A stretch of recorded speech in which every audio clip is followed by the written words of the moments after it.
भगवद गीतारे भगवान कृष्णଙ୍କ प्रेरणादायक वक्तव्य समय अतिक्रम करी जीवनर उद्देश्य एवं आध्यात्मिक पूर्णतार पथ विषय गभीर ज्ञान प्रदान करे। जेबे अर्जुन कुरुक्षेत्रर युद्धभूमि रे नैतिक संघर्षर सामना करुथिले तेणु श्रीकृष्ण तांको जीवनर मूल्य एवं स्वार्थरहित कार्य माध्यम रे निजर धर्म पालन करिया पई आत्मगुण आत्मनिवृत्ति एवं अनन्य भक्तिर महिमा विषय अद्वितीय उपदेश प्रदान करथिले। कृष्णंकर शिक्षार मूल रे धर्मर संकल्प रहिछि जहा धार्मिक कर्तव्य पालन करने आवश्यक।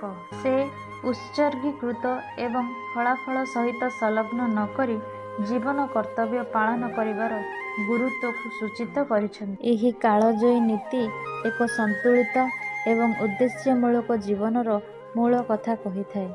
आमर आधुनिक दुनिया रे जेउठारे सफलता प्रायतः फलाफल द्वारा माप करा जाए कृष्णंकर वार्ता आमको आम कार्य उपरे ध्यान देवा को उत्साहित करे। फलाफलर आशा न रखिबा पई प्रेरणा जोगी थाए। भगवान कृष्ण अल्पकालीन शरीर विषय ज्ञान एवं साक्षात आत्मार स्वरूपतार उपरे चर्चा करथिले।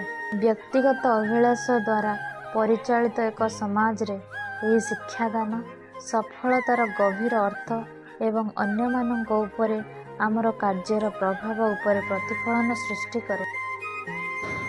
निस्वार्थ परता को ग्रहण करी आमे निजको एक उच्च उद्देश्य सहित समांतराल करिथाउ एवं आम आखपाखर लोकंकर कल्याण रे सकारात्मक योगदान देइथाउ। गीता मध्य आत्म एवं अनंत प्राणर प्रकृति रे अनुध्यान करे।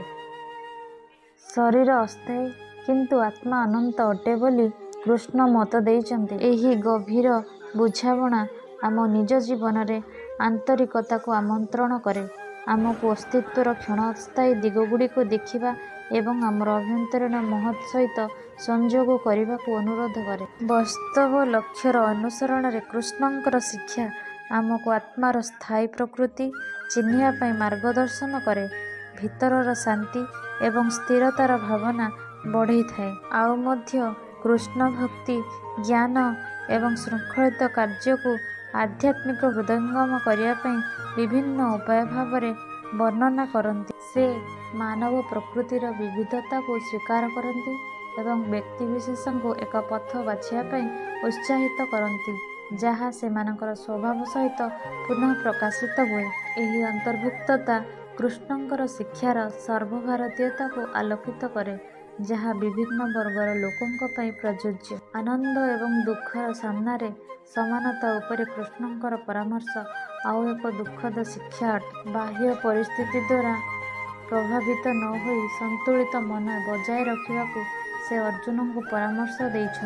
क्रमागत परिवर्तन एवं अप्रत्याशित द्वारा चिन्हित एक दुनिया रे एही शिक्षा अनुग्रह एवं स्थिरता सहित जीवनर उच्च एवं निम्न को जीवा पई एक मार्गदर्शिका भाव कार्य करे। भगवद गीतार समाप्ति रे श्रीकृष्ण निजर विश्वरूप दर्शन देइछन्ति जहा द्वारा यह सिद्ध होइथाय जे दिव्य ईश्वर संपूर्ण ब्रह्मांड रे व्याप्त अछन्ति। भगवद गीता कृष्णंकर ब्रह्मांडर रूप प्रकाश करी ब्रह्मांड रे ईश्वरंकर सर्वशक्तिर प्रतीक सहित परिचित करेछन्ति। यह जीवन प्रति सम्मानर भावना एवं साधारण रे पवित्रर स्वीकृति पई उत्साहित करे। वास्तव रे भगवद गीता रे भगवान श्रीकृष्ण प्रेरणादायक वक्तव्य मानव अस्तित्वर जटिलता को देखिया पई एक समयहीन मार्गदर्शिका अटे। तांकर शिक्षा सांस्कृतिक एवं सामयिक सीमा अतिक्रम करी एक उद्देश्य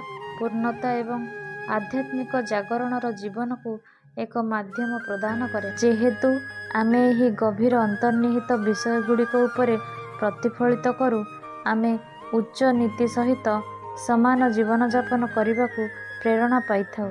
निज तथा आम चारिपाखरे थिबा विश्वर कल्याण रे सकारात्मक योगदान देइथाउ।